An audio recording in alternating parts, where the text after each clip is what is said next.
Ba-bop, skid-up, ba-dop, skid-up-a-da-bee-bop, bing, bong. What up, sitcomers? This is Zach and T back at you with Bros Before Shows. We are on our sixth episode of our first series. We're calling Toasting the Salad because that's what AI wanted. This is the series all about the show Frasier. We're trying to find the heartwarming moments in these sitcoms.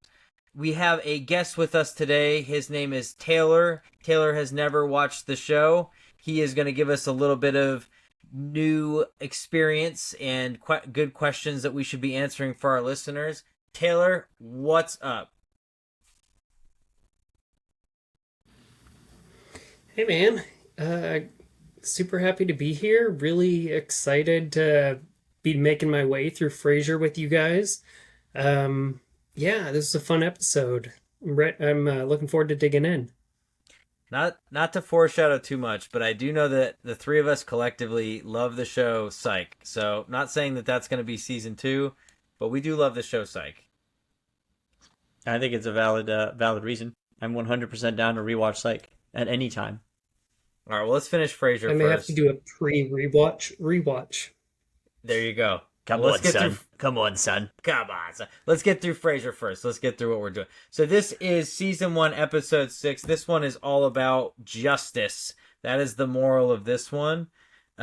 We start off with Frasier in the radio station, and he's sitting there waiting on callers, and nobody's calling in, so he starts singing to get everybody's attention, and then people start calling in.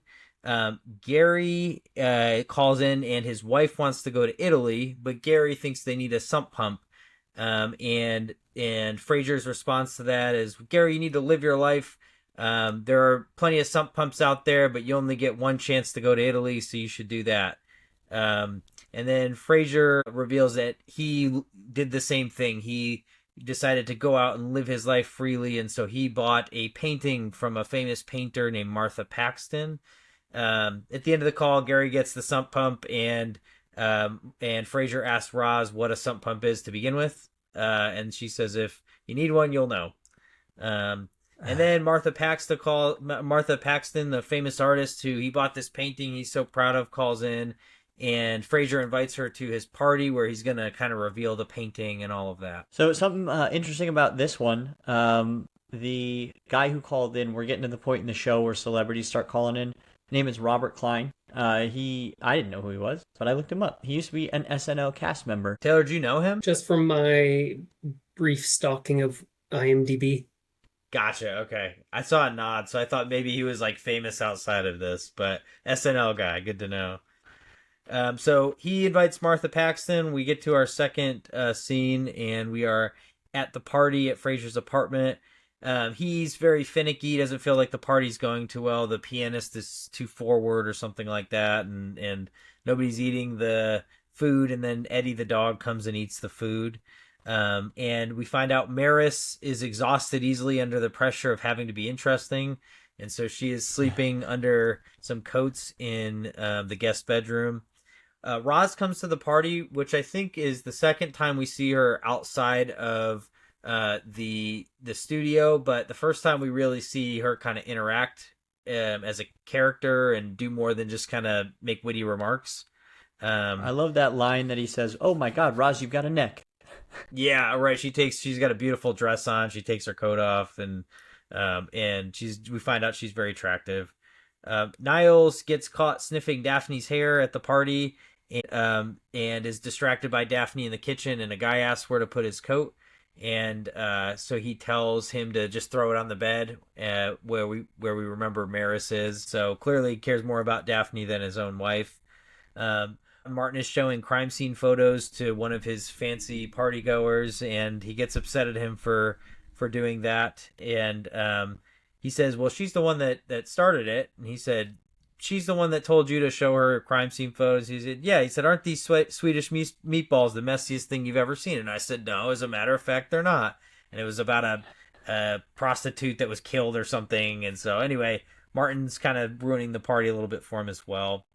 Martha Paxton, the famous artist, shows up, and she's, I would say eccentric would be the word. She's got a shawl on, and she's bald, and what you get a load of that from, woman, huh? Yeah, what you'd expect from an eccentric artist. She doesn't shake hands at parties. That's why she wears her shawl. Um, and we find out Frasier is doing his whole bit about what he sees from the piece, and he's got all his party goers there. And we find out she says, "I'm not the one that painted that," which is very embarrassing for Frasier, obviously. And Martin leans in and goes, "And you thought I was going to be the one that embarrasses you." Something funny here too is the woman who played Martha Paxton. She acted a little bit. She was actually a painter by trade. She was born in France, painted in France for a long time. I also looked up her art. She paints a lot of like weird. It's just herself, so it looks intriguing, and then you look at it a little bit deeper, and I thought it was like this old Indian guy, but it's just this like bald lady in the middle of space somewhere. It's off-putting to say the least. Oh, interesting. So she's an actual painter outside of the show? Yeah. Oh, no kidding. Yeah. That's probably why she could act like an eccentric painter. So, and so then we get back to after the party is gone, we get back to they're in the apartment. Martin says, kind of as a side comment, that he likes Roz and he thinks Frasier should ask her out. Uh, which I think the reason that may be in there is that they're tying Roz and Martin together as similar personalities. You know that they're going to get along later in the show, especially. Um, Obviously Frasier's about the painting, and he has an intention to go back to the dealer and return the painting and get his money back. He's at the art dealer to return it, and the dealer is kind of being salesy and fakish and just kind of being like a yes man to get him out of there. And Frasier demands his money back, and the dealer refuses, um, and kind of gaslights him the whole time, and then says something kind of poignant. Frasier demands justice for this unjust, falsehood, and he won't give him his money back. And he says, "Dr. Crane, if you ever find justice in the world, let me know." So somebody that's kind of lost a sense of justice and a belief in justice at all. We get back home, and Frasier brings the painting back. He's upset that he wasn't able to return it. He's with Martin, and he says, "I'm going to call the police." So he calls the police, and Martin tells him, he says, "Dad, who should I ask for?" And he says, "Ask for the Fine Arts Forgery Department." And then he's on the phone with the police department, and they're laughing at him, and Martin's giggling in the corner, and so he set him up with this whole Fine Arts Forgery Department joke. And he says, "I thought you needed a bite of a reality sandwich." Like, obviously, the police have more important things to do than worry about your painting.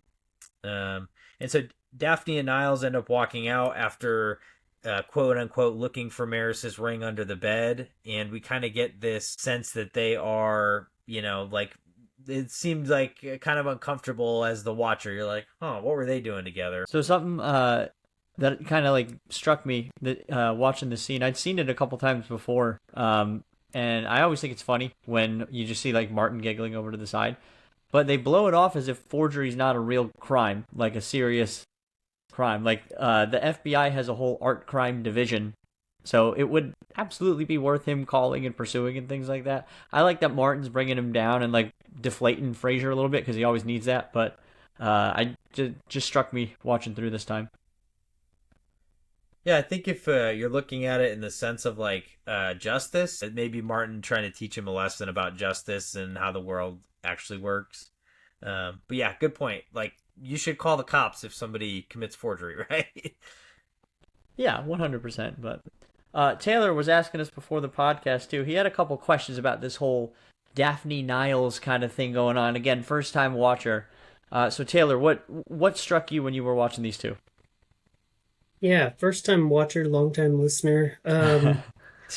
I I was even looking back through like IMDb real quick to see if Maris like pops up as like one of the top cast members for any of the previous episodes, and she doesn't. Nothing. So as a first time watcher, I'm led to believe Maris doesn't exist, but Niles does want to have a relationship with Daphne. And when they came out from, searching or wherever they came out from, and they kind of looked a little disheveled, I definitely thought they were having an affair. And, the audience just sort of goes along with, that Niles is sort of hiding this affair with Daphne. But again, I haven't seen how this plays out. But that's definitely the sense I got this early on. Yeah, I think the dynamic of it, and so I think the dynamic currently is Maris does exist. They're in a terrible relationship, and so he's interested in Daphne. Daphne's sort of oblivious to it, and so I think that's kind of the current stage of that relationship. But yeah, I can see what you mean. It almost is like, does she even really exist, or what's kind of the situation? So yeah, you never see Maris. You hear quite a bit about how she's a terrible person, and then you start to get kind of the seedlings of this relationship with Daphne that Niles is interested in, but she's kind of oblivious to. So funny enough, the entire relationship between Niles and Daphne was actually just based on a comment that Jane Leaves, who plays Daphne, made when they were on a press tour together. Because like fans at first in the show were kind of asking where Frasier's love life was going, and they were on a panel and kind of came up, where's what is Daphne doing, or Frasier and Daphne going to hook up? She kind of made a throwaway comment, and then they wrote it into the show. Oh, about them being together? Yeah, about Niles like having a crush on her and stuff, and she says Oh. in interviews, the way she always tried to play it was like she knew because it was obvious, but at the same time, uh, she didn't want to acknowledge it because it was like too scary to think about. Somebody kind of being that interested in her and her breaking up a marriage and all that stuff. So that's how she tried to play it as an actor. Fascinating. I did want to bring up this fantastic quote that I think should not be understated. Frasier says, "God, I hate lawyers," and Niall says, "Me too, but they make wonderful patients. They have excellent health insurance, and they Right. never get better." Yeah, Yeah, that was exactly. pretty great. Another good Niles Woody one, and we're kind of moving along through that scene, and so they look for a lawyer, but they decide that lawyer's not the answer to the problem either. That they pay too much in legal fees, um, and Martin kind of says, "Hey, sometimes there isn't justice in the world. The system's not perfect. Sometimes the bad guy wins, and sometimes life sucks." And Frasier then feels a sense of wanting this sort of vigilante revenge. And then Daphne has a psychic vision about Maris's earring, and then Eddie comes running out. We realized there was an earring. Eddie swallowed it. That's why they were looking for the earring. So still this kind of like tease of this Daphne Niles thing, but nothing official yet. We get to the next scene, and Frasier's outside of the dealer's shop, and he's about to throw a brick through, and Niles comes down the street in a car and tells him to get in. And he says, "Remember that day when I was embarrassed as a kid? They took my clothes from the locker room and hung them on the goalpost in high school, and everybody was picking on me, and I came home crying, and I was going to put sugar in the coach's car." And Frasier said to Niles that when he acts like a barbarian, he becomes a barbarian, and that changed his mind. And he also says, if you throw a brick through this window, you'll have completely lost your mind. And so he tries to convince Frasier not to. Frasier sees the error in his ways, and then he tells Niles about the nicknames that he had after that incident in high school, such as Peach Fuzz and Jingle Bells. And Niles throws the brick through the window in the name of justice, and then pays for it, leaves money to pay for the window in the name of justice. And then we get to Frasier decides the best solution in the credits is just to hang the painting in his bathroom, and that's probably the only justice he's going to get from the whole thing. All in all, pretty great episode. What did you think, Zach? This one's probably, I would say, one of my. So there's a moral of it, right? Which is kind of what we're looking for. I would say I'd give this one maybe maybe a 7. It's not my favorite Frasier episode, but it's funny and there's a moral and all of those things. I think best joke. I think Taylor, yours was probably the lawyers one. He's nodding yes for all the listeners. Yeah, got to talk on a podcast. Yes. There it is. So Taylor's favorite, I think, was probably the lawyers one. What'd you have, T? I like the Martin with the meatballs thing. Yeah, the meatballs, really? Yeah, when he was like, "Oh, is this the most disgusting thing you've ever seen?" and he's like, "Well, no, in fact, it's not."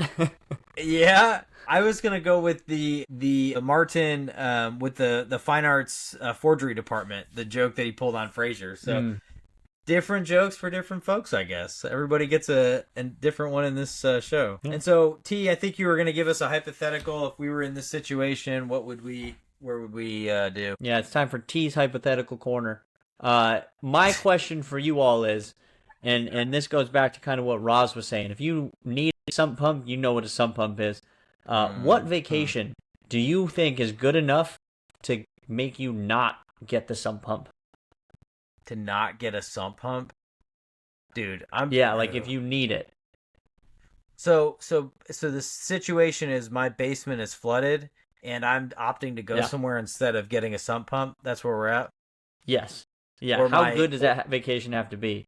Or my because don't they use them for people that don't have plumbing? Like if you have, what do you call it, a septic tank? Don't they use them for Yeah, septic so if tanks it- as well? Right. So if it starts overflowing, then you get all the stuff coming into your yard and your basement and stuff.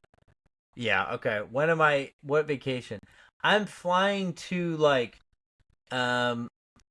maybe a third world country to buy a sump pump for cheap and then flying back and sumping there's no vacation for me. I'm sumping. That's I'm how with- I was gonna I'm say. with- That sounds real relaxing. Yeah, dude. I'm with Gary in this one. You go with the sump pump. There's no vacation for me. Yeah, I'm 100% with you on that. I think I go for. God, if I had to play though, I go for New Zealand or something. You know what I mean? Like just go big, 24-hour flight, whatever you got to do. Go jump with kangaroos or something like that. I don't know. Taylor, what do you got? I'm gonna go with the third option. Which Gonna is pay a guy to sump pump my basement while I go on vacation. That seems like the best alright. solution. I'm gonna give that one to Taylor. That seems like the best solution. Okay. Yeah. Fair enough. Fair enough. So I think if we're looking at the moral of this one, justice is what stood out to me. I feel like the whole thing was about sometimes in life you don't quite get the justice you want. You just kind of have to accept your licks and try to be happy, despite the fact that the world and the system and everything isn't perfect. And try to not let it wear you down and eat you up. Because if you let it bother you enough, then then it will eat you up. Yeah, I like that perspective. I think coming from watching Martin, he's got a lot of injustice in his life with the past of being a cop, getting shot in the hip, but he's still through the process of like reconnecting with his family. He still finds a way to kind of have a positive outlook and generally be like a happy guy. But I took a little bit of a different moral on this one. But Taylor, what do you think about what Zach said? I think it kind of speaks to justice is a little bit fluid. And like you have to determine what is justice for you. Because as we saw, Fraser at one point determined that justice was a lawyer. Then justice was throwing a brick through the window and really getting him. And then he came to terms with, I'm just going to put it up in my bathroom. And like, that's where he settled and where his heart was. And that's what he decided was maybe it's the better definition of like what his comfortability with justice is. But I think everybody has those times in their life where they have to figure that out for themselves.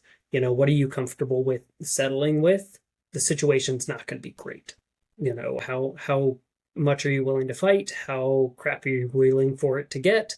He could have paid lots and lots and lots for legal fees, and then those legal fees could have been patience for Niles, or those lawyers could have been patience for Niles. But he decided instead put it up in his bathroom, and at the end of the day, like that's the justice he needed for kind of a crooked art dealer.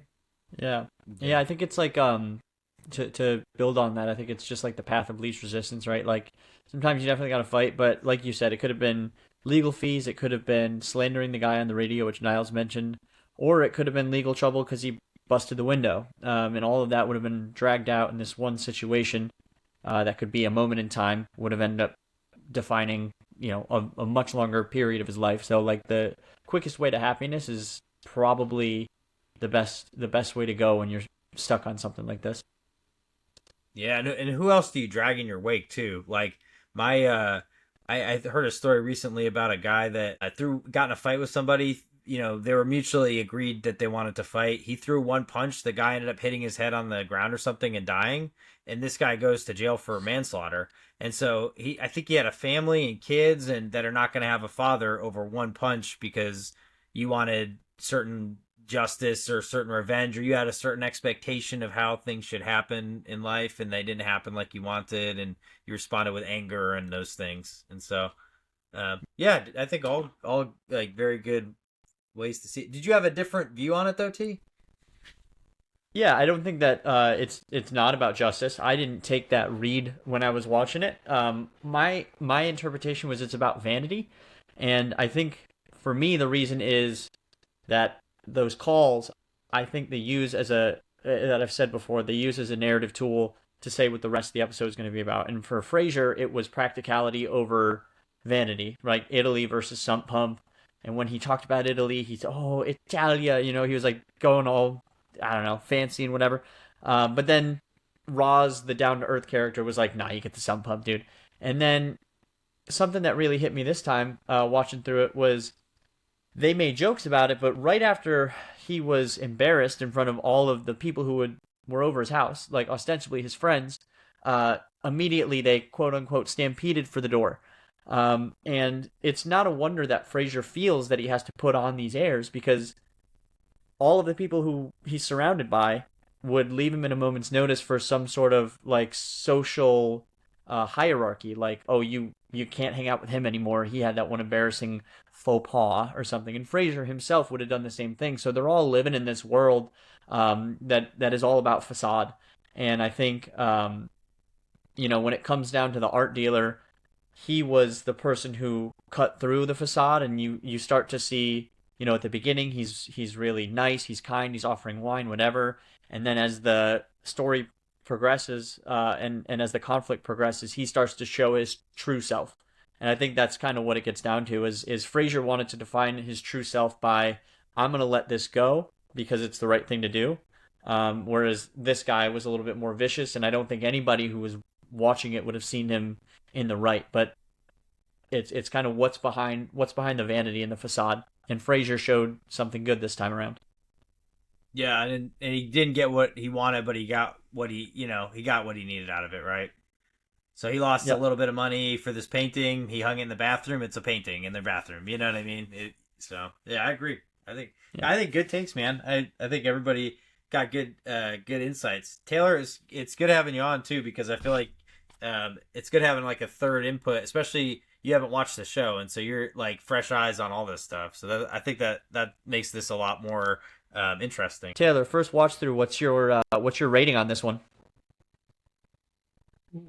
Great question. It's not maybe my favorite of the ones so far, but I would say of the ones we've done so far, I would say maybe a 6 or a 7. I'm with you there. I think Zach said 7. I'm going with a 6.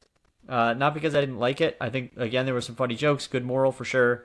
I think that I've just seen other episodes that were more engaging, more fun. This was a good episode, but of all 6 we've done so far, I think I would rank this one at the bottom. Well, so during our hike up Mount sitcom, I am at 38 so far in the season of Frasier. T, you're at 37.5, and Taylor is way behind at 6.5. Just kidding. He came on this episode, so we'll give him some bonus points later on.